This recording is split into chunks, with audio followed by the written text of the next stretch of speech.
કે કોઈ સમાજ વચ્ચેની નહીં. મારી લડાઈ હંમેશા સરકાર સામે ને વહીવટી તંત્ર સામે રહી છે.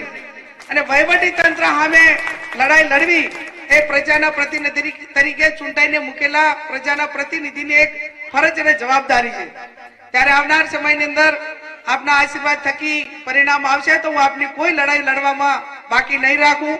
લડાઈ મારી હંમેશા એવી હોય કે પહેલી લડાઈ મારી ગાંધી ચિંતા માર્ગે હોય કે ભાઈ ખૂબ અમે તમને વિનંતી કરા છે કે આ કામ કરી આપો, ખૂબ અમે તમારી પાસે અપેક્ષા રાખે છે કે અન્યાય ન કરો, અને છતાં પણ તમે કોઈ કારણોસર કામ નહીં કરો, અન્યાય કરશો અને કોઈના ઉપર જુલમ કરશો તો ગાંધીજીની વાતમાં નહીં માનો તો ક્યાંક ઝાંસીની રાણી લક્ષ્મીબાઈની પ્રેરણા લેવી પડે, વીર ભગતસિંહની લેવી પડે કે સચ્ચિદાનંદ બાપુની વીરતા પરમો ધર્મ નિભાવવો પડે.